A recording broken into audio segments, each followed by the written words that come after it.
بسم الله الرحمن الرحيم وبه نستعين اللهم صل وسلم على سيدنا محمد وعلى آله وصحبه أجمعين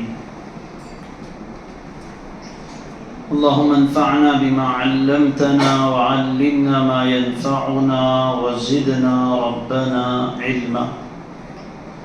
وعن عبد الله بن عمرو رضي الله عنهما قال قال رسول الله صلى الله عليه وسلم لا يأتين على أمتي كما أتى على بني إسرائيل حذو النعل بالنعل حتى إن كان منهم من أتى أمه علانية لكان في أمتي من يصنع ذلك. وإن بني إسرائيل تفرقت على 72 ملة وتفترق أمتي على 73 ملة كلهم في النار إلا ملة واحدة. قالوا من هي يا رسول الله؟ قال ما أنا عليه وأصحابي.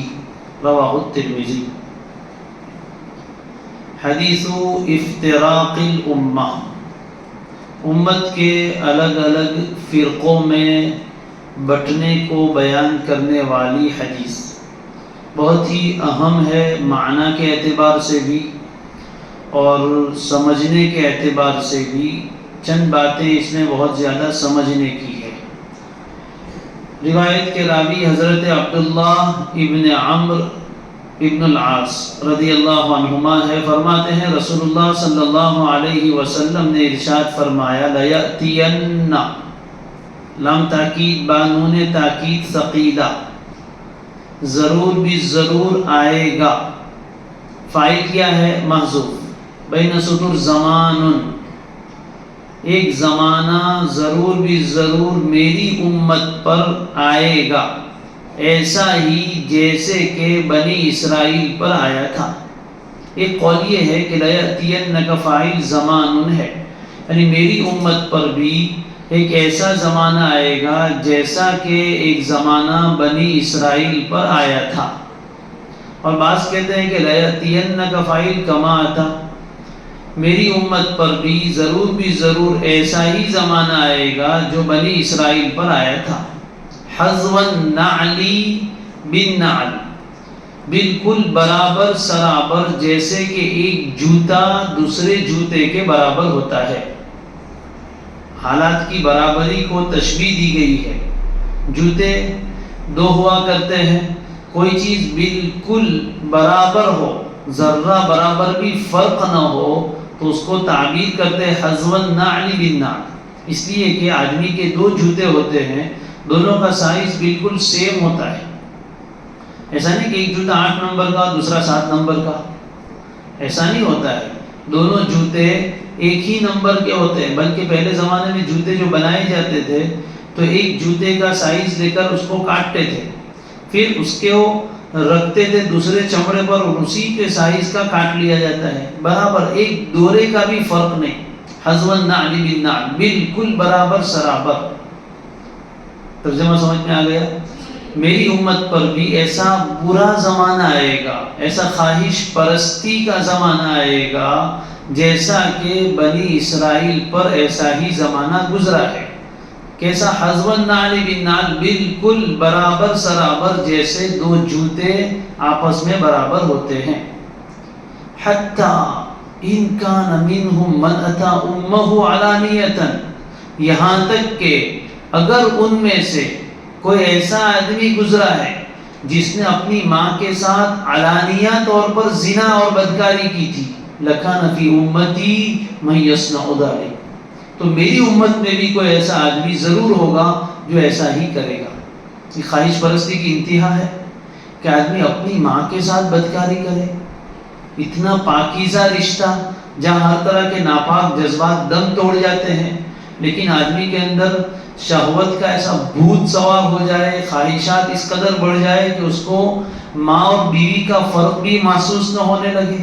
جو جذبات بیوی کے ساتھ ہوتے ہیں وہی جذبات ماں کے ساتھ بھی پیدا ہونے لگے، اور وہ بھی اس کے ساتھ بدکاری پر آمادہ ہو، اور بدکاری بھی چھپ چھپا کر نہیں، کھلم کھلا علی الاعلان، کسی نے اگر ان میں سے ایسا کام کیا تھا تو میری امت میں بھی کوئی آدمی ایسا نکلے گا۔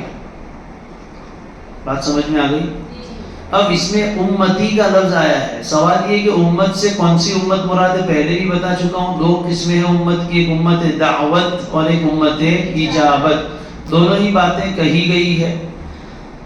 زیادہ راجح بات یہ ہے کہ امت سے مراد امت اجابت ہے، جس کو امت مسلمہ کہتے ہیں۔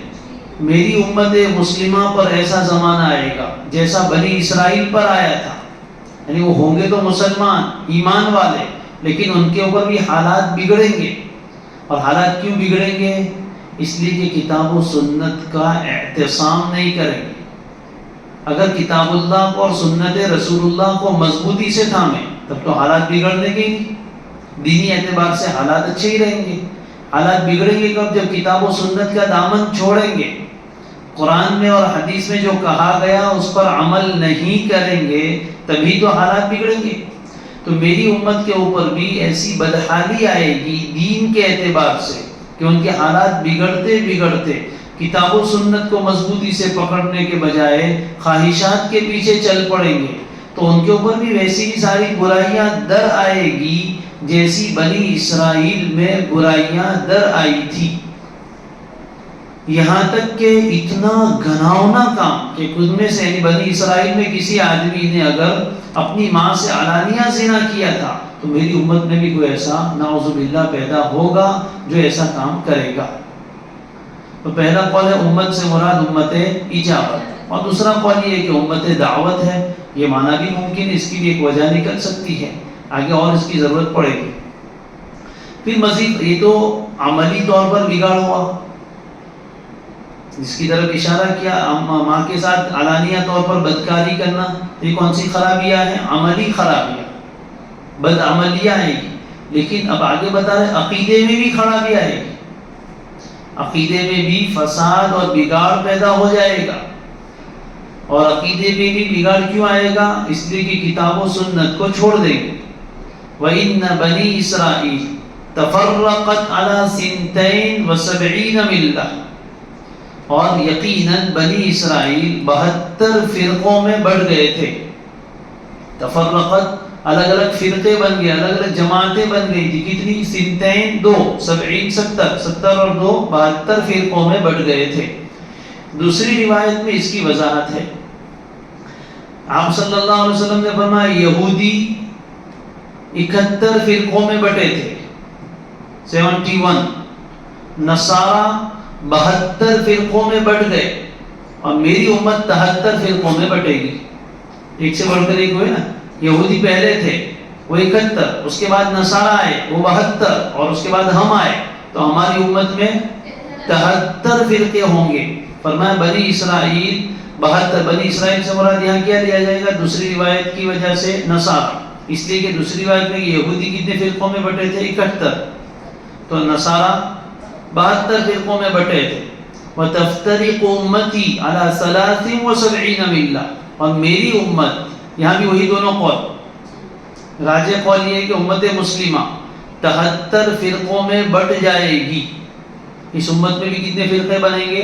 73 فرقے بن جائیں گے۔ كُلُّهُمْ فِي النَّارِ، یہ سب کے سب فرقے والے جہنم میں جائیں گے، إِلَّا مِلَّةً وَاحِدَةً، سوائے ایک فرقے کے، سوائے ایک ملت کے، کہ وہ جہنم میں نہیں جائے گا بلکہ جنت میں جائے گا۔ فرقہ ناجیہ، نجات پانے والی جماعت ایک ہی ہوگی، وہ کون ہوگی؟ اسی کو صحابہ نے آگے پوچھا، من ہی یا رسول اللہ، اللہ کے رسول بتائیے وہ ایک جماعت کون سی ہے جو نجات یابندہ ہوگی، فرقہ ناجیہ ہوگا؟ قال، فرمایا، ما انا علیہ واصحابی، وہ جماعت، ماں کا معنی وہ جماعت، علیہ جس پر، انا و اصحابی میں اور میرے صحابہ ہیں۔ اسی سے نکلا ہے اہل السنتی والجماعت، اہل السنتی والجماعت ایک فرقہ فرقہ ناجیہ ہے، اس کے علاوہ باقی تمام فرقے فرق ضالہ ہے۔ سمجھ میں آیا؟ اب امت دعوت مراد نہیں لیا بلکہ امت اجابت مراد لیا ہے۔ تو کلہم فی النار، یہ سب کے سب جہنم میں جائیں گے، تو مراد یہاں دخول ابدی نہیں ہوگا، دخول ابدی مراد یعنی ہمیشہ جہنم میں رہیں گے ایسا نہیں، ان کی بدعقیدگی کی وجہ سے، ان کی عقیدے کی بدعتوں کی وجہ سے وہ لوگ پہلے جہنم میں جائیں گے۔ البتہ جس کا عقیدہ برا ہے وہ جہنم میں بہت لمبی مدت رہے گا، جلدی نکلے گا نہیں، بالآخر نکلے گا لیکن بہت جلدی نہیں۔ اور کچھ لوگ جہنم میں جائیں گے بدعملی کی وجہ سے، تو بدعملی کی وجہ سے جو مومنین جہنم میں جائیں گے وہ بھی جہنم سے نکلیں گے لیکن جلدی دوسروں کی نسبت۔ تو مومن کا جہنم میں جانا دو وجہ سے ہوتا ہے، دو وجہ سے ہوگا۔ نمبر ایک بدعملی کی وجہ سے، گناہوں کی وجہ سے۔ نمبر دو بدعقیدگی کی وجہ سے، عقیدے میں کچھ بدعت ایجاد کی، جیسا کہ آئے گا معتزلہ خوارج وغیرہ، عقیدے کی گمراہی کی اور بدی کی وجہ سے۔ تو جو عقیدے کی بدی کی وجہ سے جہنم میں جائیں گے ان کو بہت لمبی مدت رہنا پڑے گا، اور اس کے مقابلے میں جو لوگ بدعملی کی وجہ سے جہنم میں جائیں گے وہ اتنی لمبی مدت نہیں رہیں گے جتنی مدت پہلی جماعت والے رہیں گے۔ اور اگر امت سے مراد امت دعوت لیا جائے تب تو ظاہر ہے کہ وہ تو ہمیشہ جہنم میں رہیں گے، یعنی کافر ہے اس وجہ سے وہ ہمیشہ جہنم میں رہیں گے۔ اب یہ 72-73 فرقے کیا ہے؟ تو آپ عقیدۃ الطحاوی پڑھتے ہیں، اس میں بھی شروع میں یہ حاشیے میں آپ کو بتا دیا گیا ہے کہ کون کون سے فرقے ہیں۔ تو بنیادی طور پر 6 فرقے بتائے گئے۔ نمبر 1 خوارج، نمبر 2 معتزلہ، نمبر 3 شیعہ، نمبر 4 جبریہ، نمبر 5 مرجئہ، اور نمبر 6 مشبہہ۔ 6 ہو گئے، اور 7واں فرقہ ناجیہ۔ الگ الگ اعتبار سے تعبیر ہے۔ پہلا فرقہ خوارج، عقیدے کے اعتبار سے جنہوں نے گڑبڑی کی ہے اور صحیح راہ چھوڑی ہے کتاب و سنت کی، ان میں پہلا فرقہ فرقہ خوارج، نمبر 2 معتزلہ، نمبر 3 شیعہ، نمبر 4 جبریہ، نمبر 5 مرجئہ، نمبر 6 مشبہہ، اور نمبر 7 فرقہ ناجیہ۔ خوارج میں یہ اصولی طور پر ایک، لیکن ضمنی اور نیچے فروعی اعتبار سے جو ان کے درمیان آپس میں اختلاف ہے، اس اعتبار سے 15 فرقے ہیں۔ کتنے؟ 15۔ معتزلہ کے 12، شیعوں کے سب سے زیادہ 32، جبریہ کے 3، مرجئہ کے 5، مشبہہ کے 5۔ یہ آپ کو یاد رکھنا پڑے گا۔ خوارج کے 15، معتزلہ کے 12، شیعوں کے 32، جبریہ کے 3، مرجئہ اور مشبہہ کے 5، 5 72 ہو گئے۔ اور ایک فرقہ ناجیہ 73۔ مشبہہ مرجئہ کے 5 کتنے ہوئے؟ 10۔ خوارج کے 15 کتنے ہوئے؟ 25۔ اس کے بعد معتزلہ کے 12، 25 اور 12 37، جبریہ کے 3 40، اور شیعہ کے 32، 40 میں 32 ملا ہو تو 72، اور فرقہ ناجیہ 73 ہو گئے۔ یہ ہے اصولی اعتبار سے 7 ہوئے، اور فروعی اعتبار سے، تفصیلی اعتبار سے 73 فرقے ہو گئے۔ تو میری امت بھی 73 فرقوں پر بٹ جائے گی، سب کے سب جہنم میں۔ بدعقیدگی کی وجہ سے 6 فرقے، خوارج، معتزلہ، شیعہ، جبریہ، مرجئہ، مشبہہ، یہ سب نار، جہنم میں جائیں گے۔ اگرچہ امت میں ان لوگوں کو کافر نہیں کہا ہے، لیکن بدعقیدگی کی وجہ سے لمبی مدت تک سزا بھگتیں گے جہنم میں، پھر بالآخر نکال کے جنت میں داخل کیے جائیں گے۔ بات سمجھ میں آ گئی؟ تو امت سے مراد کیا ہے وہ بھی سمجھ لینا ہے، اور 73 فرقے کون کون سے وہ بھی سمجھ لینا ہے۔ کلہم فی النار، نار میں جانے سے مراد دخول ابدی نہیں ہے بلکہ دخول عارضی ہے، وقتی طور پر۔ البتہ عقیدے میں برائی ہے تو بہت لمبی مدت تک رہیں گے، اعمال میں برائی ہے تو اس سے کم مدت میں رہیں گے۔ الا ملتا واحدۃ، لیکن ایک ملت ایسی ہے کہ وہ جہنم میں نہیں جائے گی لمبی مدت کے لیے۔ وہ کون ہے؟ اس کو آگے بیان کیا، ما انا علیہ واصحابی، اہل السنت والجماعت، یہی ایک فرقہ ہے، فرقہ ناجیہ، عقیدے کے اعتبار سے بالکل صحیح۔ وہ کون فرقہ ہے؟ وہ فرقہ، وہ جماعت جو اس طریقے پر ہوگی جس پر میں اور میرے صحابہ ہے۔ تو جس پر حضور تھے اسی کو کیا بولتے؟ سنت۔ اور صحابہ بھی حضور ہی کے راستے پر چلے تو کس کو پکڑنا ہے؟ سنت کو پکڑنا ہے۔ اسی سے نام بنا ہے اہل السنت والجماعت. لوگ بولتے رہتے اہل سنت، اہل نہیں اہل ہے. اور قرآن کو تو سب مانتے ہیں، اس لیے اس کو بیان نہیں کیا.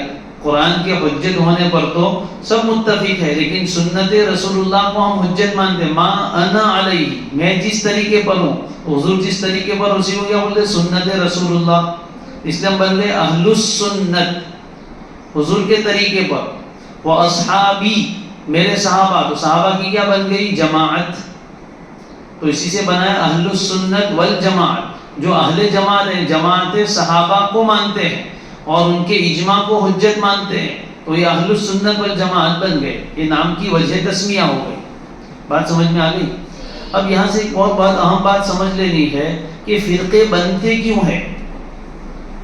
فرقہ واریت بولتے رہتے ہیں، سب الگ الگ فرقوں میں بٹے. تو فرقے بنیں گے کب؟ جب آپ کتاب و سنت کو چھوڑیں گے تو آپ کا الگ فرقہ بن جائے گا.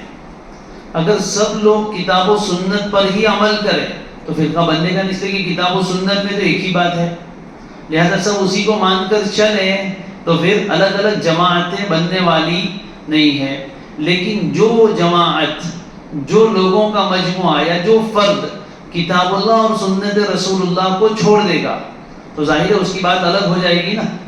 تو جو الگ ہوگا وہی فرقہ بن گیا، جو الگ ہوگا وہی فرقہ بن گیا. تو فرقہ واریت کون کر رہے؟ جو کتاب و سنت سے ہٹ رہے ہیں وہ الگ الگ فرقوں میں بٹے جا رہے ہیں.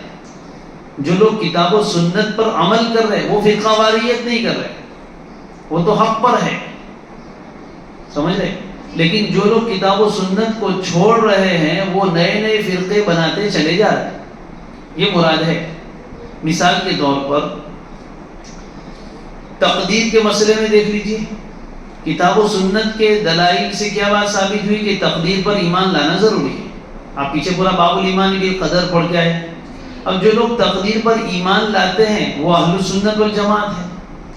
خوارج، معتزلہ، جبریہ، قدریہ جو انکار کرتے ہیں تقدیر کا وہ قدریہ بن گئے.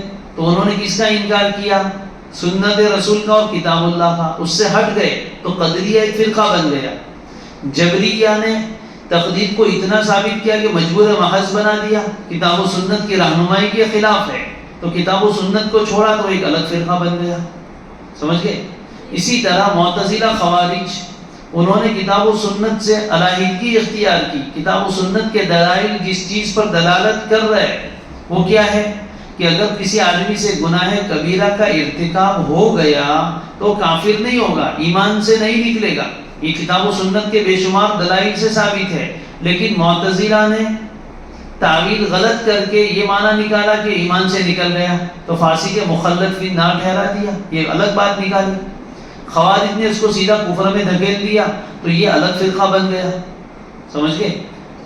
اسی طرح لیس کمثلہ شیء، اللہ کے جیسی تو کوئی چیز نہیں، لیکن فرقہ مشبہہ نے کیا کیا؟ اللہ کے ساتھ، اللہ کو دوسروں کے ساتھ تشبیہ دی. تو یہ لوگ جو کتاب و سنت سے ہٹے وہ الگ الگ فرقوں میں بٹتے چلے گئے. تو فرقہ واریت کون کرتا ہے؟ جو حق سے ہٹتا ہے وہ فرقہ وار ہے، وہ فرقہ واریت کرنے والا ہے. جو حق پر جمتا ہے وہ فرقہ واریت نہیں ہے. حق کو بیان کرنا فرقہ واریت نہیں ہے، یاد رکھو. حق کو بیان کرنا فرقہ واریت نہیں ہے، حق سے ہٹ جانا یہ فرقہ واریت ہے. حضرت ابو بکر رضی اللہ تعالیٰ عنہ خلیفہ اول بلا فصل ہے، یہ حق ہے، اس کو بیان کرنا فرقہ واریت نہیں ہے. حضرت ابو بکر رضی اللہ تعالیٰ عنہ کو خلیفہ بلا فصل نہ ماننا یہ فرقہ واریت ہے. بات سمجھ میں آ گئی؟ تو اسی طرح جو اہل سنت والجماعت کا عقیدہ ہے وہ تو حق ہے، اس سے جو ہٹے گا وہ فرقہ واریت کرے گا. لہذا الزام ہم پر نہ ڈالا جائے کہ ہم لوگ فرقہ واریت کر رہے ہیں، ہم تو حق کو بیان کر رہے ہیں. جو لوگ حق سے ہٹ رہے ہیں وہ فرقہ واریت کہلا رہے ہیں. بات سمجھ میں آ گئی؟ تو فرقہ واریت کیوں ہوتی ہے؟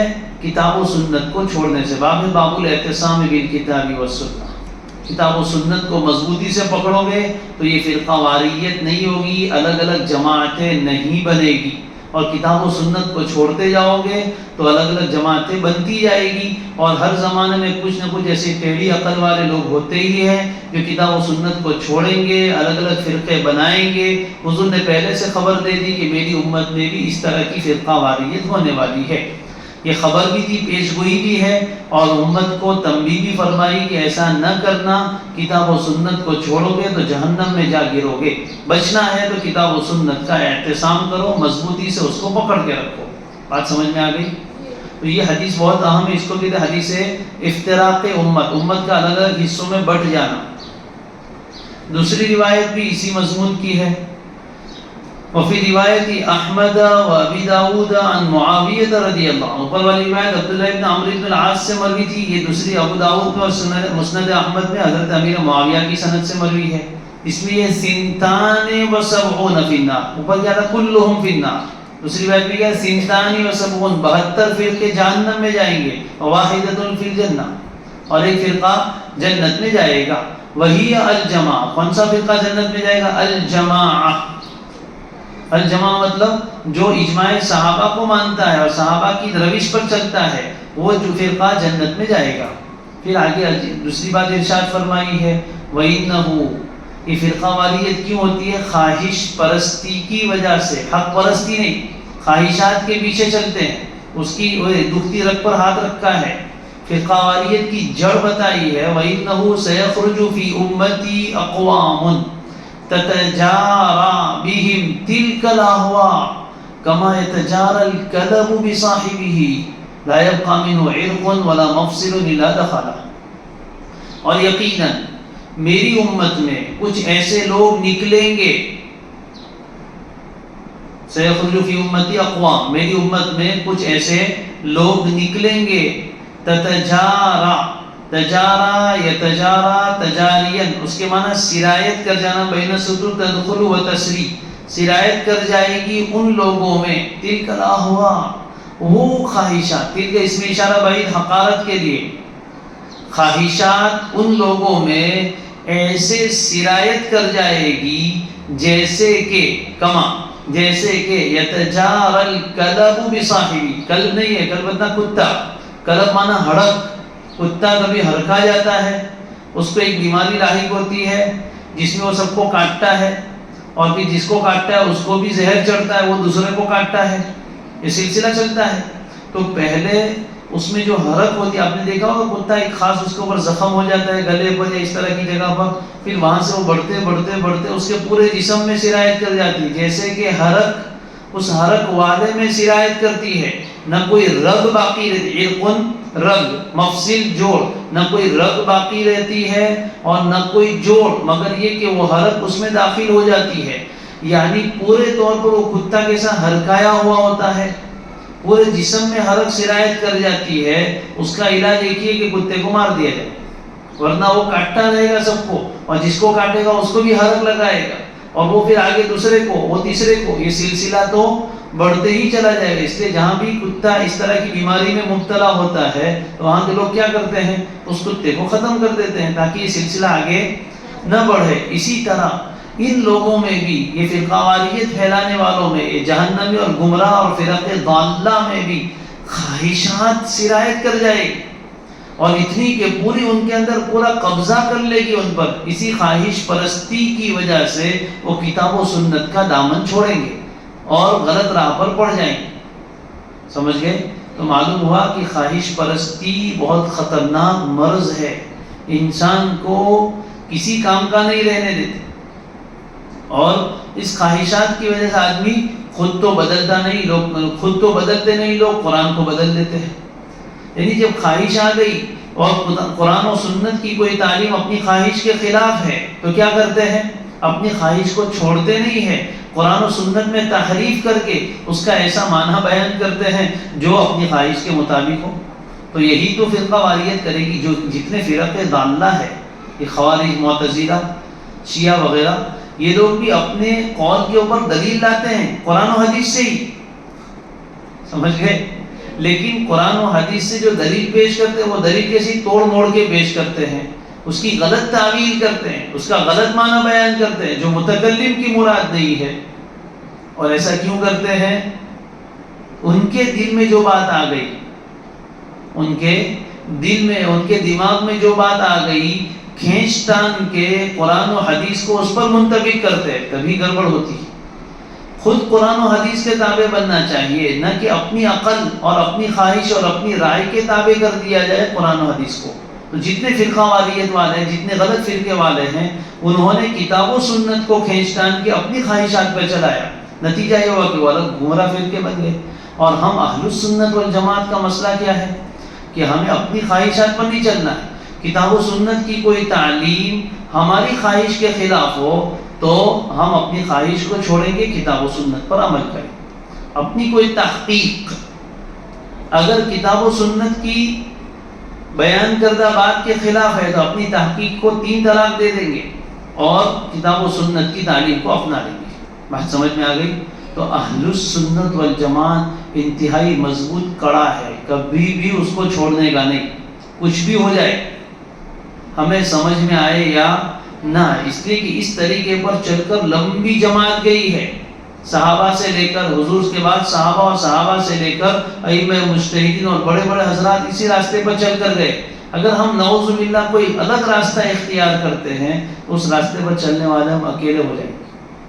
اس لیے آگے روایت ہے اتبعوا السواد الاعظم، عقائد میں بڑی جماعت جو ہے اہل السنت والجماعت، اسی کو پکڑنا ہے مضبوطی سے، اس کو چھوڑ کے کوئی نئی رائے اختیار نہیں کی جائے گی، جیسے آگے روایت آ بھی رہی۔ بہرحال تو یہ روایت میں چند چیزیں امت سے مراد کیا ہے، 73 فرقے کون سے ہیں اور جہنم میں جائیں گے اس سے کیا مراد ہے، یہ تفصیلات آپ کے سامنے آ گئی اور اس کو اچھی طرح سمجھنا ہے۔ فرقہ واریت سے، گمراہ فرقہ بننے سے بچنا ہو تو پھر کتاب و سنت کو مضبوطی سے پکڑنا ہوگا، اور کتاب و سنت کو مضبوطی سے پکڑنے والی جماعت اہل السنت والجماعت ہے۔ انہوں نے جو عقائد بیان کیے ہیں اسی عقائد کے مطابق ہمیں اپنے آپ کے عقائد رکھنے ہیں، دوسروں کو بھی وہی عقائد بیان کرنے ہیں، اس سے سرے منہ بال کے برابر بھی انحراف ہرگز ہرگز ہرگز نہیں کرنا ہے، تو ہی انسان ناجی بنے گا، عورت ہے تو ناجیہ بن جائے گی اور نجات پا کے جنت میں چلی جائیں گی انشاءاللہ۔